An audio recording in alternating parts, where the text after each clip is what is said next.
Hello and welcome to the Surgical Spirit podcast. I'm your host, Dr. Haidar Al-Hakim, the Third Eye Doctor. Pull up a chair and get ready for some candid and uncompromising discussion with experts, innovators, agitators, and influential people from every corner of health and well-being. From inside the hospital to at home in the kitchen, we're leaving no stone unturned in our quest to uncover the secrets of healthier, happier, more successful, and less stressful lives. Thank you so much for joining us, and without further ado, let's meet this episode's guest.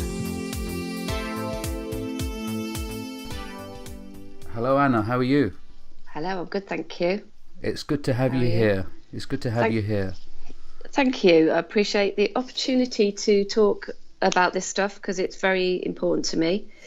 And I'm always grateful for any kind of platform because it's such a serious subject. So thank you for having me. And, you know, as we discussed earlier, it is a serious topic and sometimes people treat it too seriously and that can put people off.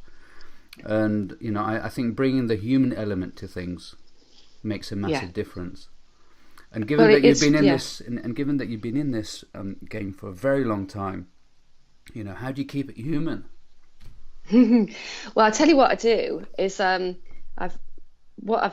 married so much of my personal and professional life together.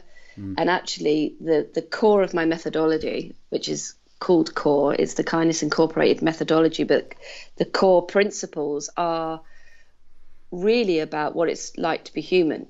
How do you create a robust, resilient and fully rounded human being? And that's really what I do. So that's how I survive it. Really. So every day, in a way, in my work, I'm hearing what it is to be human all the time. So it means that I can be knocked sideways by things. I can be sad by things. I can also be belly laugh about things. So I'm definitely a mixed bag human being. I'm open to all it is. And sometimes that's fantastic and sometimes it's not so great. Yeah, and the difficulty is when it's not great, we have to find our own ways of getting back on the horse again. And really, you know, that's why I do my book and my Haidarisms. It's sort of my way of getting back on the horse. Yeah. I mean, in terms of keeping myself well and sane, I allow myself to change my mind and allow myself to adjust. All of the time. So for instance, today I know what I've got ahead of me, but if I need to do a meditation or I need to have a power nap or something, I on the whole, I'm not perfect, but on the whole, I try to have time where I can do that, because sometimes I could just be sapped of energy and think, right, how am I going to actually make the afternoon and evening? And what I find with clients is clients that are burning out or do burn out and break down are often so incredibly capable of extending themselves beyond their human limits that they don't allow themselves to change their mind and adjust. So I kind of try to walk the talk, if you like, but partly I just bleed and have to because I get really exhausted. And you know, it's a serious business. It's a really serious business dealing with people's trauma on a daily basis. You know, it's not an easy job, but then it attracts a certain type of trait and characteristic. And when did you sort of work that one out? To be honest, it was right from the beginning. I specialized in trauma from the very beginning. I went to study at the University of California in San Francisco to do clinical trainings, and my second placement out there was in a level 1 trauma center. So it was physical trauma often, but there was a lot of psychosocial trauma as well. And then that was, I don't know what it was. I just had a moment of realization, I think, that I wasn't frightened of it. I wanted to be part of the solution. And of course, I was very inexperienced at the time. But one of the things was I wasn't one of those people that would cross the street and be afraid to talk about it. And I realized that about myself. And I was very lucky. I went to university quite late in my early 20s. Well, it wasn't that late now I'm 50, but in my early 20s. And I literally don't care. And a couple of lecturers there said, "Oh, you'd make a therapist," Yeah. and because they're just talking to me, so it kind of came together. So I noticed in San Francisco, oh yeah, and it wasn't like I was reveling in it. It's just I wasn't running away from it. Yeah. So I thought if I could sit with somebody in this level of distress, if I could sit with somebody who'd woken up from a suicide attempt and was devastated that they'd woken up, and I could work with them for a couple of months to see them through feeling better enough to want to live, that it was that kind of thing, really. Wow. It was and so I studied trauma for all of my career, if there is such a thing as a career these days. But yeah, that's what happened. And is trauma universal or is it cultural? I mean, are there differences? To be honest with you, I've worked with people from all around the world, and I think that there are elements that is absolutely universal. Yeah. And I think the things that are cultural are the things to understand to support somebody's recovery. But I think the circuitry, if you think about neurologically, and the circuitry is incredibly similar for everyone, if not the same. Of course it's not the same, but I think that the imprint of trauma is universal. And I've worked with people that I haven't been able to speak English with because I don't have any other languages, but I've worked with them. I worked with people from all around the world when I was in the States and when I worked in London. How'd you do that? I use art. I studied as a play therapist to begin with, and then an art psychotherapist. And alongside that, I've studied 3 specific trauma reprocessing techniques. So, and actually, funnily enough, when I was in San Francisco, I was working with, I remember working with a little girl. She was only about 5. She was from China, and she'd been brought over from China, and she didn't speak any English, but I didn't know. And it was when my line manager, my supervisor, said to me, "Oh, how are you communicating without the language?" And I said, "What do you mean?" And she said, "Well, she doesn't speak any English." And I was like, "No, she could totally speak to me." And then I realized I'd done a tranche of like 12 therapy sessions with this young child, and we hadn't spoken a word.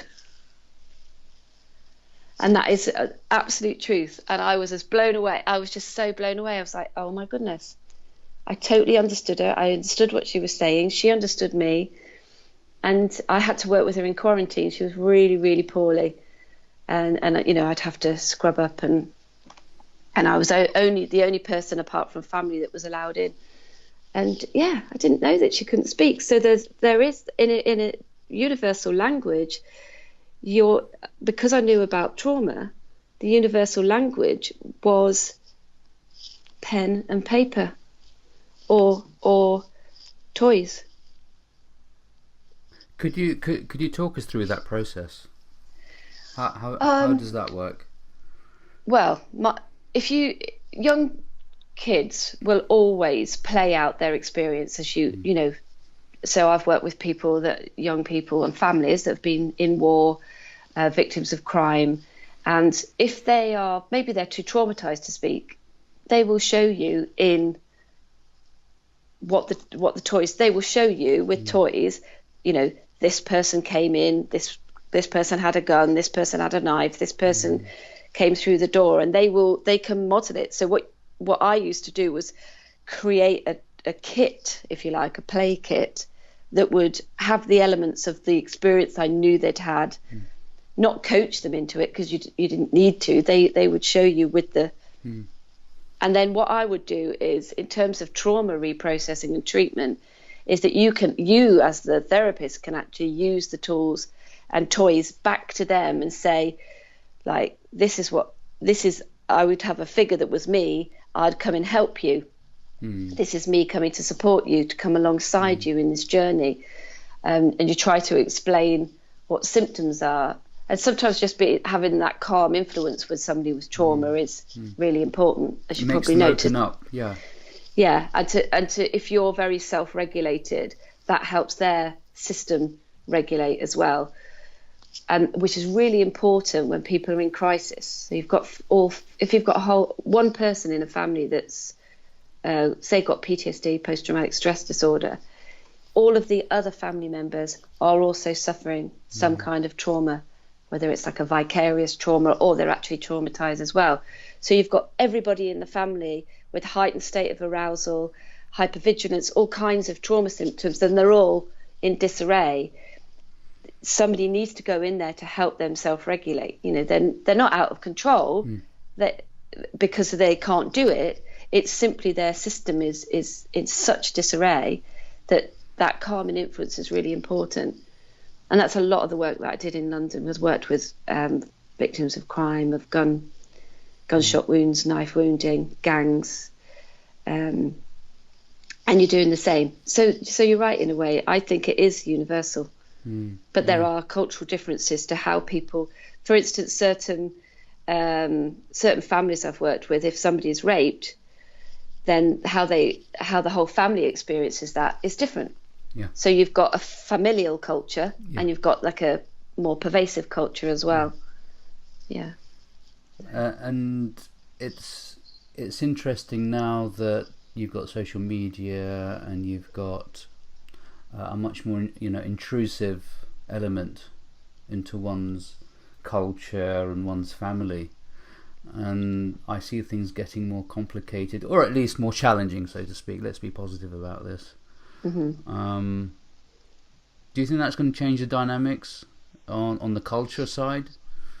To be honest, I think it's twofold. The fact that we're living with our wounds wide open these days. I think it's twofold. One is that the positive, I guess, is that people are out there talking about it. What you can see, if you know about trauma, is that people are exposing their wounds to the world in an attempt to heal themselves, and actually there can be a backlash and people can hurt them again, and they're very vulnerable. It gets infected, open wounds get infected. True, exactly. You can see why people would do it. They want to say, look, here's me, I've been through this, but if people aren't kindly towards them and supportive, that can deepen the trauma. The positive, I guess, is that if people are talking about trauma or whatever they're talking about in terms of mental and psychiatric health, then if we become more okay with it, then we can learn to treat it and speed recovery. Yeah. I mean, I guess that's a positive way of looking at it. Yeah, it's so it's not so hidden and shameful. Yeah, it's sort of not so dark and this is all strange for us and we must stay away from it, because it is such a natural illness, so to speak. Just like we get physically ill, we get mentally ill as well. It's sort of synonymous with things. I think we've just got to stop making it different. Yeah. We're just we're whole systems. Yeah. We're whole beings, and it doesn't matter whether I just think we should be talking about mental healthiness rather than, because if we say mental health, as you'll well know, as soon as you talk about mental health, people hear mental ill health. Yeah. Don't they? And I just think we need to. It comes back to that humanity that we were talking about earlier. Yeah. We've got to start talking about the whole system. That's why I talk with clients about the whole system: mind, body, soul, whatever you want to call it. Yeah. Everything. That's the way I see it. I think the stigma around mental health is really, we've evolved as human beings to be absolutely terrified of emotional pain. Because we don't have to worry about hunting and gathering so much anymore in the same way as we once did. Yeah. That I think that the emotional pain, for instance, grief, which is the most difficult emotion as a human being to endure, I think we'll do absolutely anything to stay away from it. That's my take. Yeah. So we haven't, the emotional evolution of us as a species hasn't evolved as much as our physical kind of health. It's sort of lagging behind. It's almost like the brain's had to find something else to worry about. It's got a worry space. So now we've evolved that to feel grief, and the reason I think grief is the most painful emotion is because it's about loss. So if you've lost something, then the pain is so extreme, and the whole system knows you can't have back what you've lost. Yeah. Whether that's a bereavement, whether it's a loss of a country, whether it's a loss of a home, you can't. The pain can't go away. You just have to process it, or not, as the case may be. And given that, you know, we're from professions where you're winning all the time, or you're in a society that wins all the time, and you know you're in a kind of sphere where it's all about winning and all about success and all about lovely skin and big body parts, and so it's like the fear of loss. It's just so profound, and unfortunately it's going to get worse, given with, you know, social media and all the false stuff that goes on there, and all the sort of instant success stories, and the list goes on. It's sort of quite interesting. It's sort of perpetuating that win at all costs, and keep going until you keep winning. But then what happens when you lose? That's right, and that's probably more part of life.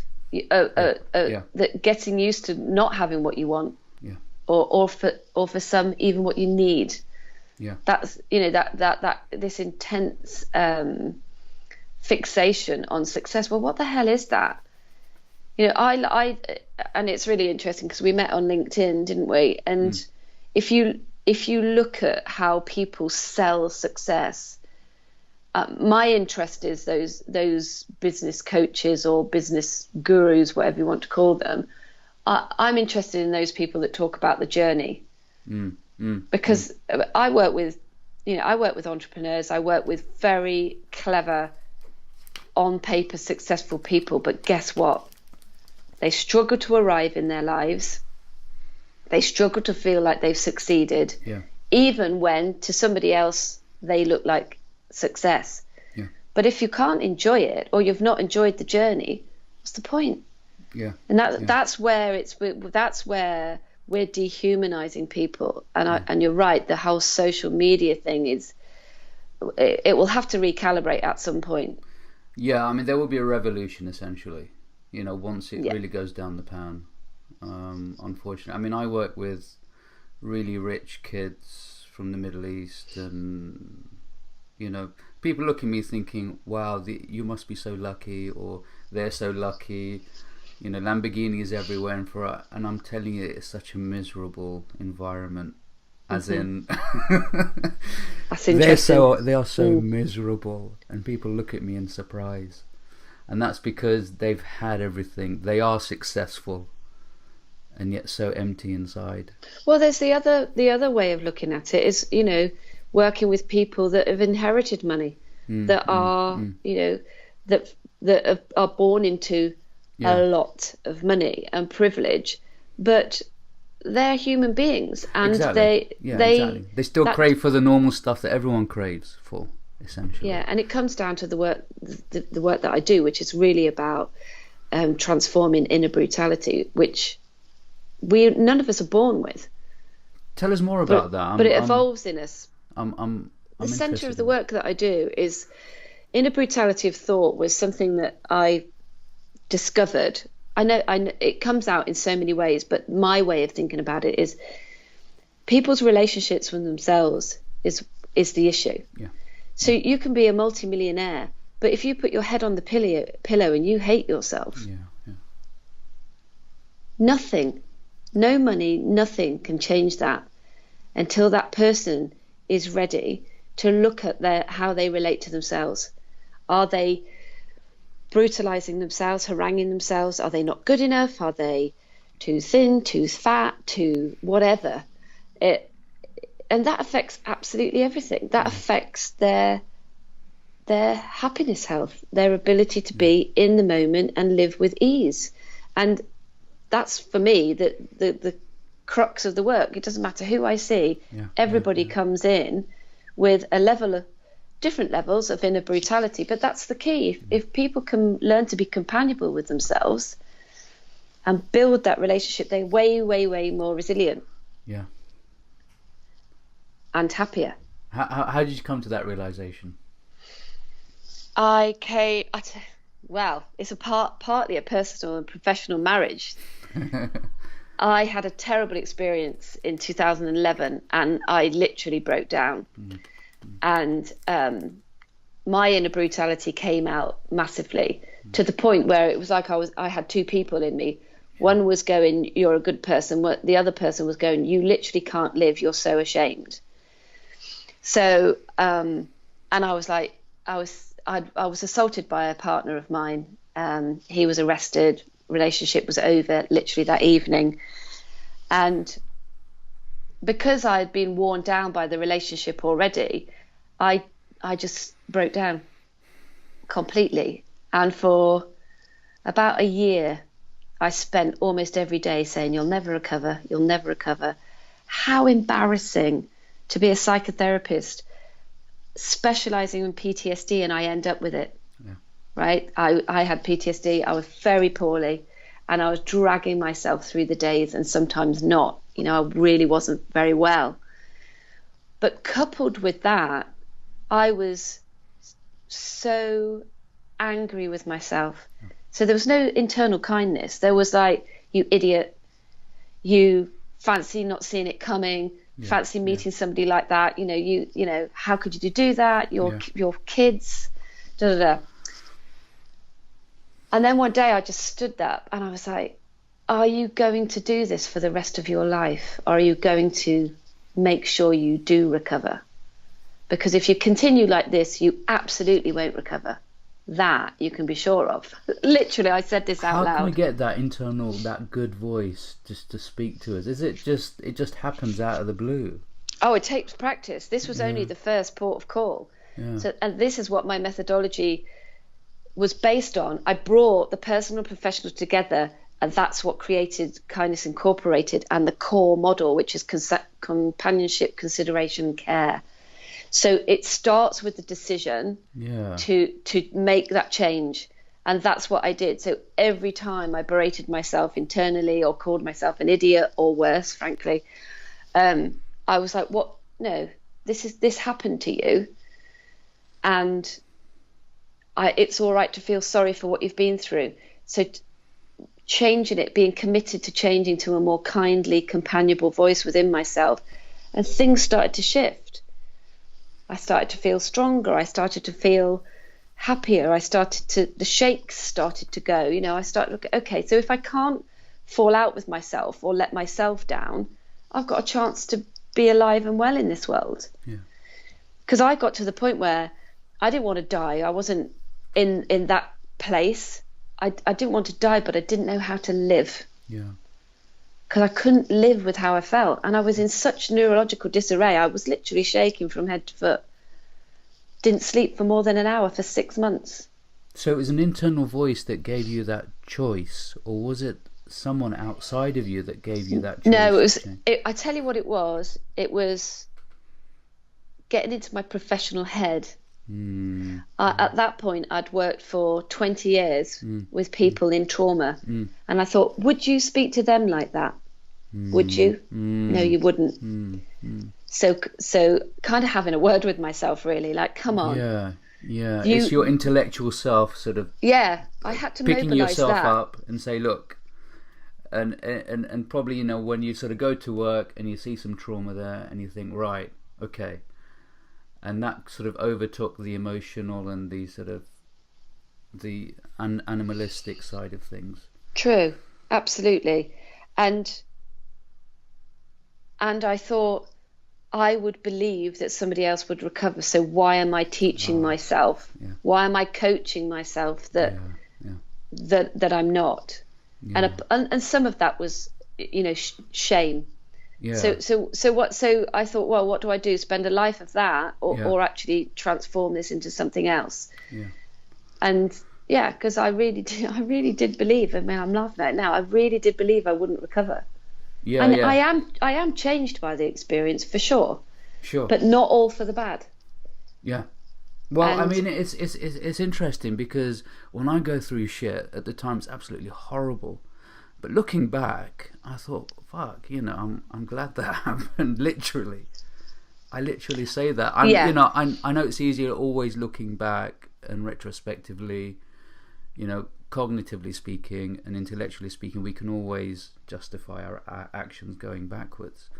But it is, the trauma does make such a profound positive effect for you if you decide to choose that way as well. And it's not easy, and I'm not, demeaning anybody that doesn't choose, because when you're in it, it's so hard. I mean, for me, it was a phenomenal opportunity to go from treating people with PTSD to live in it. Yeah.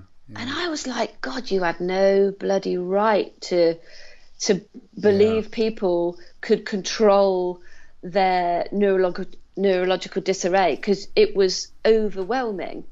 So for me, I think with my professional head on, I turned it round to going, how privileged am I to know what the hell's going on here? But the problem with that, we can't make students go through trauma in order to become better.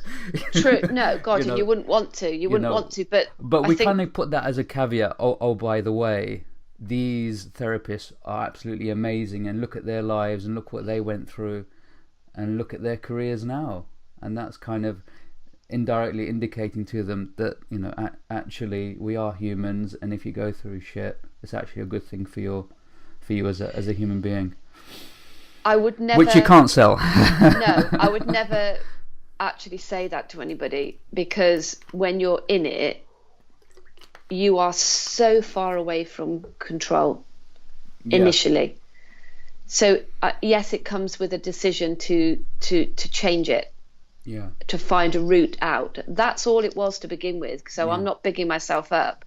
All it was, shall I try to find a way to recover from this or not? And I wasn't entirely sure where I was going with it, but the core model, the 3 pillars of kindness, if you like, which was companionship, consideration, and care, those came to me only because I decided to find that path. And the reason I found that it was companionship that was important, to be companionable to oneself, was it was more active than compassion. I have compassion for people on the other side of the world that are going through terrible times in war-torn zones or earthquake victims. I have compassion for them, but I can't be companionable to them unless I'm there actively showing I'm going to walk by your side through this. And that's what occurred to me, is I have to walk by my own side through this. That's powerful. Do you see? So it was a very different thing to compassion. Compassion is passive, companionability is active and demonstrable. You can see it. And that's what I had to do, and that's where the model came from. So, and look, I was very lucky. Yeah, I was lucky to be able to have that insight and get better. And now, I'm in a better place to support others. And I'm absolutely convinced that my neurological regulation that I experience now, that inner quiet that I have, helps others that I'm sat with. Yeah. I mean, I still get anxiety attacks, occasionally. And that's because certain triggers happen in a certain sequence, which leads to the trauma. And I know that happens, and I know I'm going through it. And then I can make that decision. Okay, this is happening to me, and I know what will get me out of that because I've been through it so many times. That's fantastic. And that just shows you, though, doesn't it, that you're not in control of the triggers. That's life. I mean, we have a trauma template, and the triggers happen. Yeah, I mean, you are in control of the triggers because you're being triggered to the trigger. So that's where internal, like opening your third eye and knowing more about yourself. And as you know, our psyche is absolutely massive.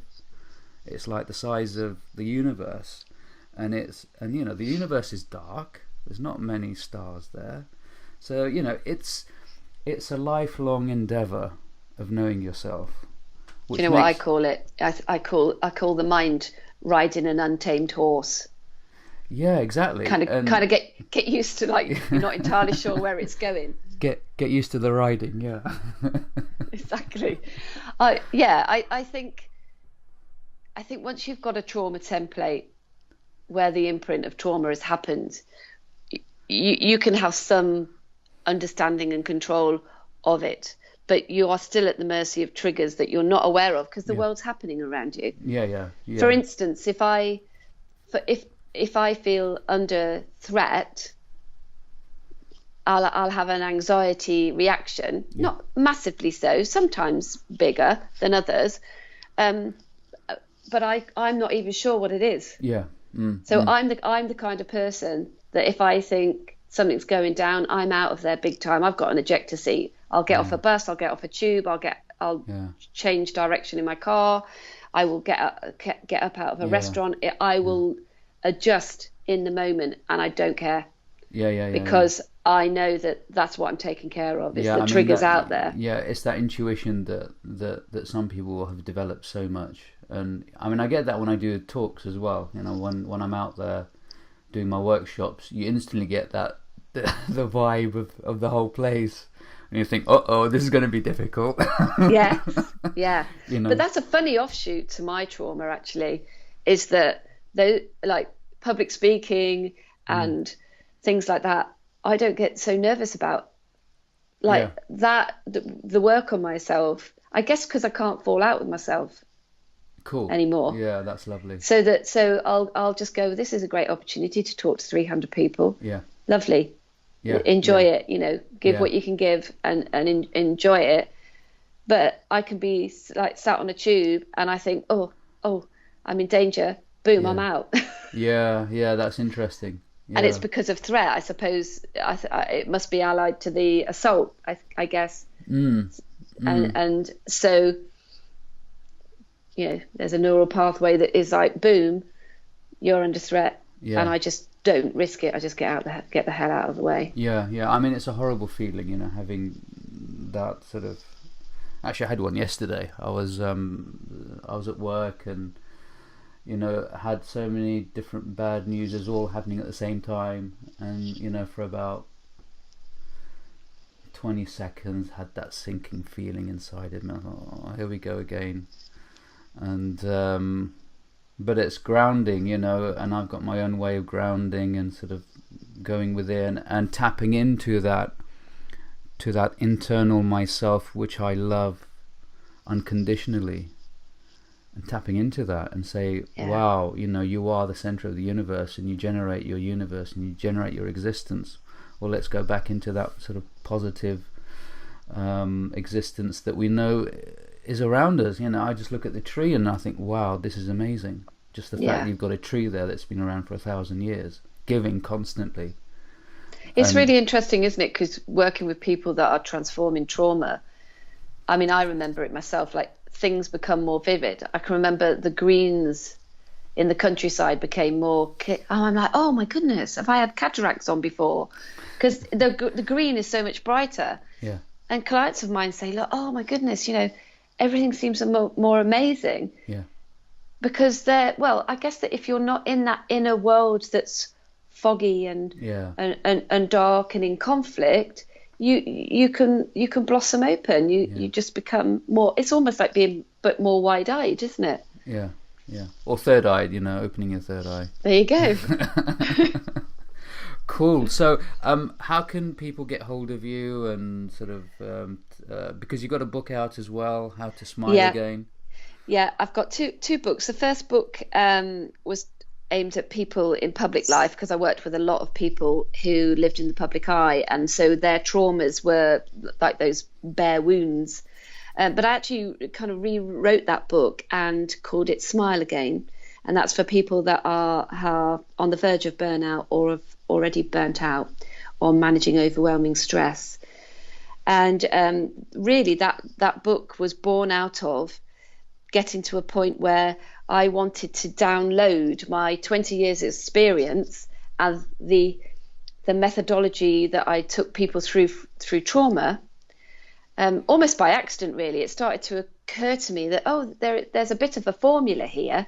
It's not a prescription, But there are these elements that I use with everybody, or that they're bringing to me, and I put them in a book.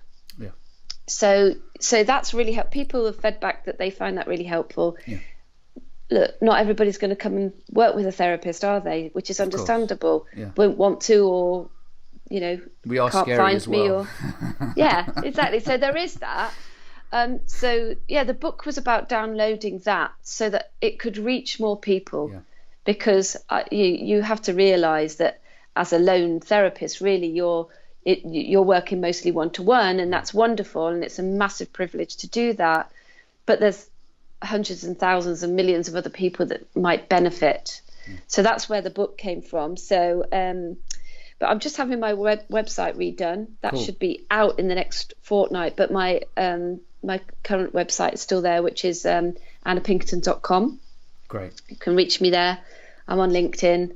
Wonderful. I'm on Twitter, which is Anna Pinkerton KI, which is Kindness Incorporated. So yeah.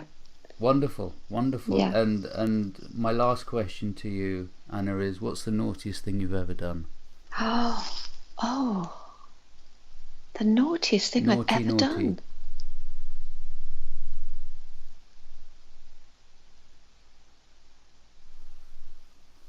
I do not know.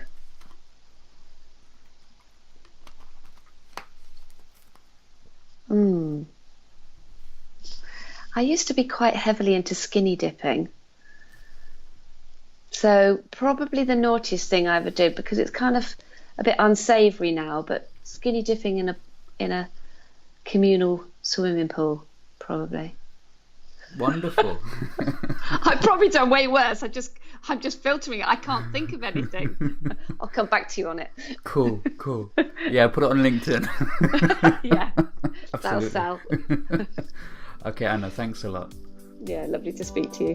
Thanks. Thanks for listening to this installment of the Surgical Spirit podcast. For all the latest in the world of surgical spirit, don't forget to follow on Twitter at The Third Eye Doc, and catch me on Facebook at the page The Third Eye Doctor. You can visit the website at www.thethirdeyedoctor.co.uk for more information on the work that I do. And please send us feedback and questions and suggestions for the podcast. It's always a pleasure to hear from you. I've been Dr. Haidar Al-Hakim, and I'll see you next time.